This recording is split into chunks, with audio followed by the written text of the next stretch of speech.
Здравейте всички от Боксидем, аз съм Дъблекс и това е втори епизод на Left 4 Dead 2 за моя отбор Demolition TV. И така, това е втората мисия, или по там каквото е, но не от Dead Center, а от другото. Просто не ми се играеш пак Dead Center, исках да пробвам друг малко ли какво там ниво ли, да съм. И така. Направо ги пръсна зомбитите. Няма шанс. Left 4 Dead 2 не съм играл, само единицата съм играл. Много, защото на стария ми компютър там ни тръгваше. И затова на тая двойката нищо не знам. И там виждате такова зомби, дето са легави. Тук активирах аларма. Защото са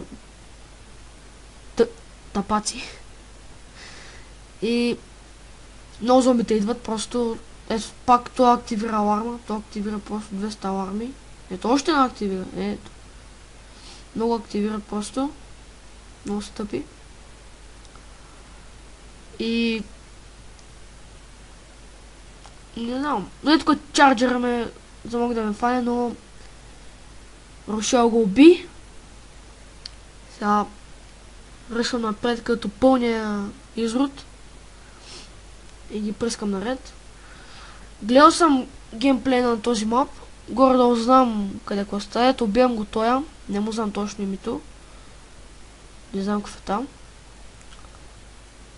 Да, гледал съм геймплей на този мап. Запомнил съм това къде какво има, така нагледно, горе-долу знам какво има. Но просто тук има много зомбите умрели, вижте какво става. Тук ги е смъчкал то хамър ли, джип ли, какво ли е там. И тук минаваме под някакъв мост. И тук някакъв дебелак го убих. Тук ми нападат някакви извънземни. Тук има много зомбите баси. Demolition TV се развива доста добре. Но малко ни падна гледаемостта и тук ми нападна някакъв ебан хънтър. Да, падна ни гледаемостта. Не знам защо, но малко е тъпчко, но да се прави. Спокойно ще го вдигнем. Така да, ще се опитаме поне. Има от нашото бордост несериозни хора. Дори Крайсис България ги махва някой. Защото не са толкова сериозни. Аз ще правя клипчета, но просто да, ще правя всеки ден горе-долу, но просто нямам много време, защото се връщам от Далскал в 1:30. Не, към 2 часа се връщам от Далскал. Седам на компа малко да погледам в VBOX нещо. И гледам да правя малко клипчета и тук някакъв чарджер бутаколча. И гледам да правя клипчета, но просто нямам много време. До 5 са горе да снимам. И там качвам. Конвентирам след това. Сега нещо да уча. Или да се напиша някаква домашна. Например, днеска имаме смотани домашни. И за утре няма по какво да уча, майче. Да, защото утре не е последен ден. Да, срата няма да учим. Пак някакъв празник. За мен е хубаво да почиваме. Тъй, че има повече клипчета. Зависи ако нашите не са вкъщи, защото така ще ми пречат. И какво да ви кажа друго? Така че снимам до 5, коментирам, след това седам да уча до 7-8. След това малко пак може да седна, но стоя много малко. И след това ставам да гледам някакви филмове. Не сериалчета, от сега ви казвам. Гледам Big Brother в едно време. Иначе си обикновено си гледам някакви филмове. Свалям се на компа. Или пък гледам по някакви BTV Action или по DM, идея знам. И така. Тук сме в някакъв хотел пак, нещо като хотел. И някакви стайчки има пак. Тук някакви кухни-мухни. Тук е... Това е за такова амо. Огнено амо, това е доста яко. Сега ще видите какво става с него. След малко. Коуч е на малко кръв. Силно да виждате. И така. Хънтър напада коуч. Но аз съм да го спасна, защото не знам къде е и тук имаше доста зомбите. Ето сега пускам това амо. Взимам го. И гледайте сега става. Стрелям огън. Аз ще го изхъба бързо. Много бързо и то. Сега ще видите. Останаха ми 10. Ето, отивам да изземам пак, ама той не може. Само по един път се взима. И тук ме опарва огъня. И тук ги трепа. Лека по лека. Но ми свърши. И за това ще си изстрелям с нормални куршуми. Тук много ме нападат.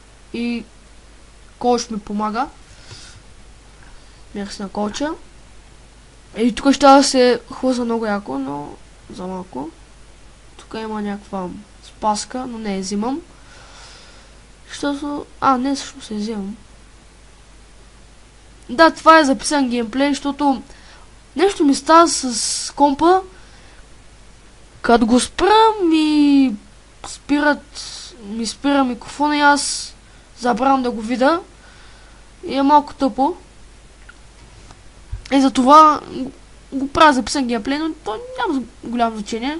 Сам нето говоря на живо. Но и така е добре. Тук фърлям огън, граната от огън и ги цепа зомбитата с паската. Сега ще вървя по водата. И така.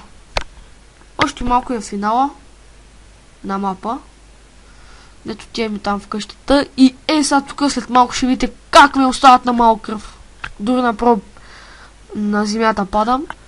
Но коуч ме ревайваше майче. Или някакъв друг. И ще да умра, но благодарение на коуч ме спаси.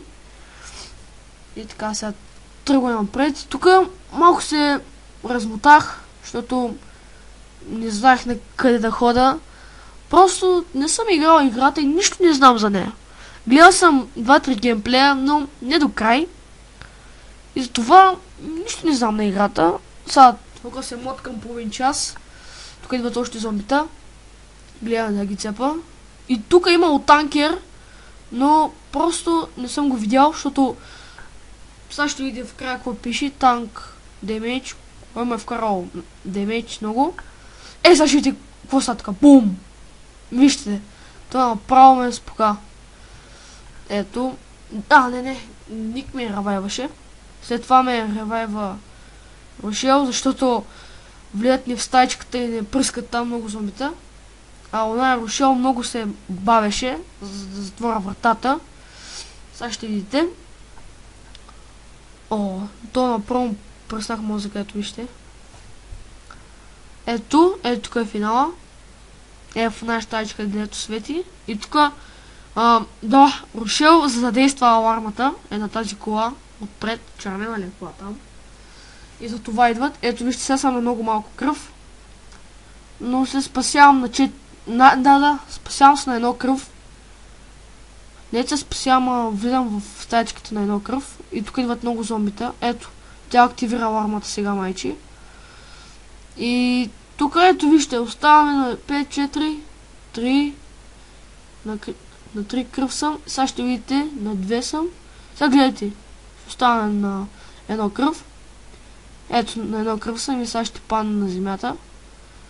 И Рошел ще ме вдигне. Ето, сега вижте, Рошел много се мута, иначе сега ще... исках да се хилна, но нямах време. Ето, Рошел ме вдига, аз ги цепа. И сега гледам да затворя вратата и съм затворил.